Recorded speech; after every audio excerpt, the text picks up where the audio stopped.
Prezados senhores, senhoras, gente de bem, estamos aqui para falar mais uma vez sobre alienação parental e essa é a parte 3. A pergunta que nós temos respondido ao longo de nosso estudo é a seguinte: por que revogar a lei de alienação parental? E nós paramos na última palestra sobre as provas, sobre os laudos, sobre a forma como se conduz na aplicação dessa lei. E hoje eu quero falar então com vocês sobre as provas testemunhais. O que falar então das provas testemunhais? O artigo 2º da Lei da Alienação Parental, 12.318/2010, tem no seu rol daqueles que praticam alienação parental, e segundo a tese de Richard Gardner, ou melhor, a teoria de Richard Gardner, o criador da teoria da alienação parental, podem ser, além dos genitores e familiares, todos aqueles que estão na administração, guarda e vigilância da criança e do adolescente, o que significa que são alienadores os professores, os cuidadores da criança, como os da creche, babá, psicólogo, terapeutas, médicos, pediatras, e qualquer pessoa que atua na rotina da criança e que ousa levar a notícia criminal a uma autoridade. Com isso, a lei já induz o magistrado a mínima ou nenhuma valoração da prova testemunhal, mesmo que se permita que se produza, pois, segundo Gardner, tal circunstância caracteriza alienação em série, no sentido que as testemunhas projetam em seu depoimento o que ouviu da criança que está sob interferência psicológica de um dos genitores tidos como alienadores, o que, além de inconcebível, não tem qualquer comprovação e nenhum reconhecimento científico em nenhum lugar do mundo. Viola assintosamente o artigo 70b e parágrafo único do Estatuto da Criança e Adolescente, quando determina que as entidades públicas e privadas que atuam nas áreas do cuidado e da proteção da criança e adolescente, em razão de cargo, de função, de ofício, ministério, profissão ou ocupação, do cuidado, assistência ou guarda de crianças e adolescentes, são obrigadas a comunicarem as violações contra criança e adolescentes, sob pena de serem punidos, na forma do Estatuto da Criança e do Adolescente, o injustificado retardamento ou omissão, culposos ou dolosos, não levando as autoridades à notícia de que a criança está sofrendo maus tratos ou abuso sexual. Por outro lado, as falsas acusações de abusos sexuais do artigo 2º, parágrafo único, inciso 6º, estendidas ao genitor e aos familiares, blinda, protege a cultura da pedofilia e da violência doméstica na família dos acusados. As estatísticas têm confirmado desde 2010 que mais de 70% dos abusos sexuais infantis no nosso país são praticados dentro do âmbito doméstico, confirmando que a lei da alienação parental está blindando desde então qualquer pessoa que abusa das crianças dentro de casa relacionado aos genitores, da qual recai a acusação. O que falar das visitas assistidas? As crianças sendo coagidas às visitas semanais nos centros de visitação dos tribunais de justiça pelo país, sendo entregue aos genitores sob os quais pendem as acusações de violência contra a criança. Flagrantes de filmagens e fotos juntados os processos das crianças brincando com os brinquedos e doces recebidos dos mesmos evidenciam que as visitas têm o objetivo de produzir provas processuais e não de reaproximação da criança com seus genitores. As prévias da entrevista com o psicossocial, entra aí a lei do segredinho e da ameaça que impera. A criança é orientada a não contar o segredinho à perita cujo nome é informada, senão ela vai perder o convívio com o outro genitor, que é a sua mãe. Ameaça esta feita pelo genitor abusador. As consequências desse fato: a criança cala, a criança silencia, quando feita a cariação com o genitor, que é outro crime contra elas, e elas resistem e não querem vê-los. O silêncio e a resistência da criança têm sido considerados prova de presunção da culpa contra elas, pois concluiu o perito pela ocorrência de alienação parental em grau severo, endurecendo ainda mais as decisões judiciais contra a genitora, que quase sempre é a mãe denunciante, culminando na inversão de guarda. E aqui eu faço um parênteses. Quando uma mulher, uma adulta, ou uma senhora solteira ou casada é estuprada, eu nunca presenciei uma só vez na minha vida uma ordem judicial que obrigasse a mulher estuprada a ir tomar um cafezinho com o seu abusador na cafeteria da esquina. Mas com as crianças, isso acontece. E por que acontece? Acontece porque elas são pequenas, não têm poder de decisão, que a elas deveria ser concedido pela valoração da sua fala, como determina o Estatuto da Criança e do Adolescente. A gritante violação do artigo 130 do Estatuto da Criança e do Adolescente, que determina a medida de afastamento da criança ao genitor diante de simples indícios de ocorrência de abusos e maus-tratos e violência, expondo-a aos abusadores e às prévias de sua oitiva. O que falar, então, dos laudos? Um enumerado de páginas composto da entrevista do pai, da mãe e da criança, seguido da parte da análise e da conclusão.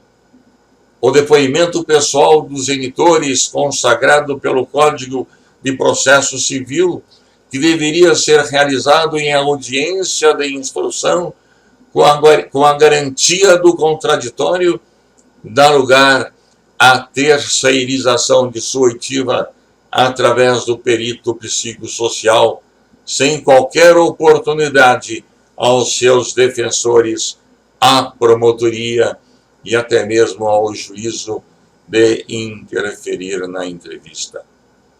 Ressalta-se que a resolução do Conselho Federal de Psicologia de número 8, 2010, nos seus artigos 1 a 5, proíbe a presença dos assistentes técnicos no ambiente das entrevistas do perito com as partes, proíbe a interferência dos assistentes técnicos através de perguntas pertinentes ao processo e atribui autonomia aos processos feitos pelos peritos, ressaltando que os mesmos não se subordinam técnica e profissionalmente a outras áreas, o que, em outras palavras, os laudos psicossociais se tornaram absolutos, a palavra definitiva a que o juiz está subordinado a acatar e que cabe aos juízes apenas sentenciarem sem qualquer questionamento. Com isto, o Conselho Federal de Psicologia assumiu o risco de expor seus profissionais de peito aberto a atestarem em seus laudos a ocorrência de alienação parental. O que é pior, se por outro lado for acostados nos autos a ocorrência de abuso, esses laudos passam a instruir o processo criminal e os peritos são intimados a comparecerem como testemunhas de acusação da promotoria para explicar as bases de seu convencimento, sob pena de, em advindo uma sentença de absolvição do acusado por falta de provas, o perito estará sujeito a representações contra eles nos conselhos regionais de psicologia, além de ações de reparos de danos morais por parte dos acusados de abusos sexuais. Falta a esses profissionais a devida imunidade funcional e lei que o regulamente, nos mesmos moldes da imunidade institucional atribuídos aos demais operadores da justiça, como delegados, como investigadores, como promotores, como magistrados e até mesmo os advogados. Por último, o artigo 6º consagra a teoria da ameaça, criada pelo discípulo de Richard Gardner, o psicólogo australiano Ralph Charles Undewager, com o endurecimento sistemática das penas, até culminar na inversão de guarda.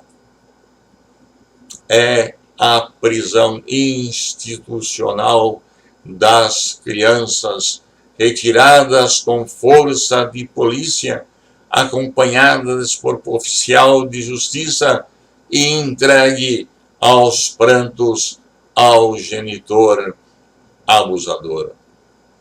Poderia apontar muito mais ilegalidades e inconstitucionalidade desta lei e não o fizemos para não torná-lo longo e cansativo. Nos últimos 10 anos, nosso país elevou ao 4º lugar em pedofilia.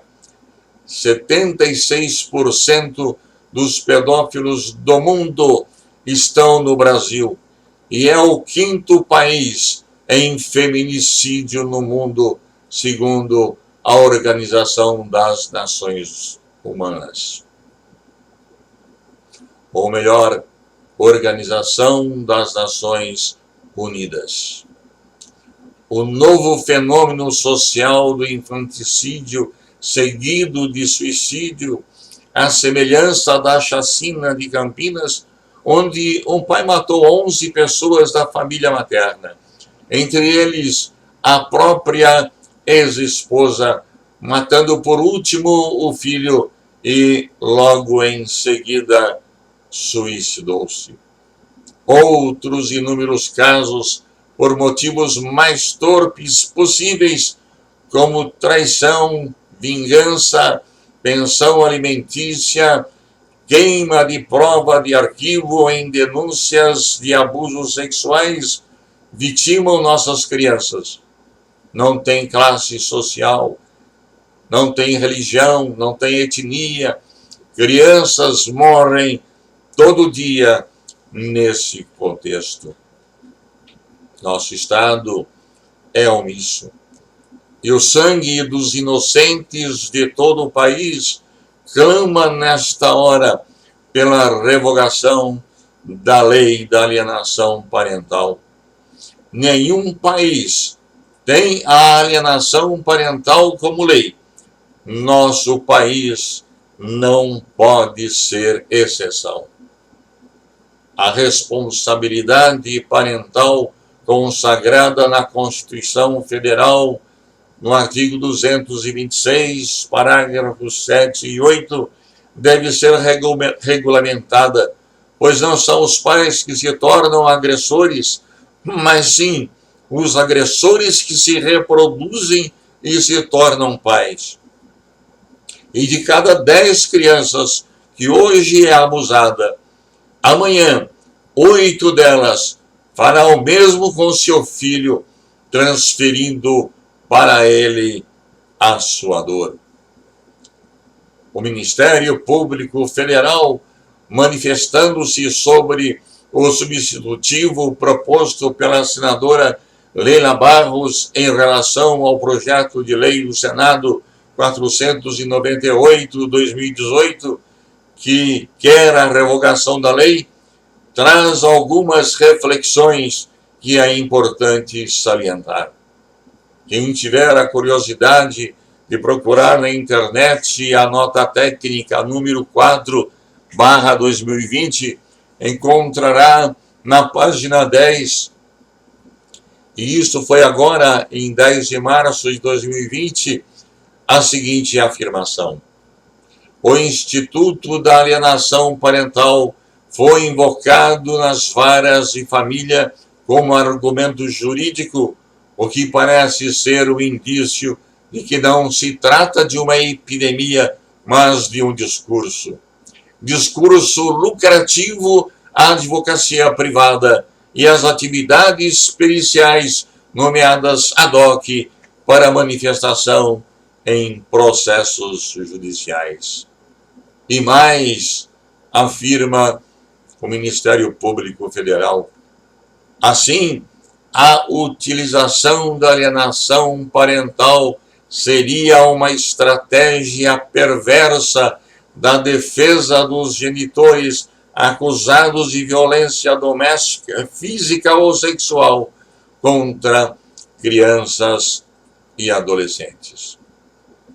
E ainda continua: assim, não se trata de uma lei boa com aplicação ruim, mas de uma norma com vícios de origem que direcionam uma prática diversa daquela que a norma anuncia.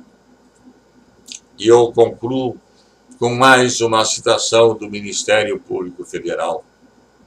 A lei de alienação parental se revela, então, mais que um instrumento inútil, uma ferramenta de coerção violenta, castradora e opressora de atores envolvidos, principalmente mulheres e crianças, nas lides familiares, que gera dor e sofrimento, de forma que os meios empregados em nada se relacionam com os fins constitucionalmente pretendidos, sobretudo aqueles previstos nos artigos 226, parágrafo 8 e 227 da Constituição Federal.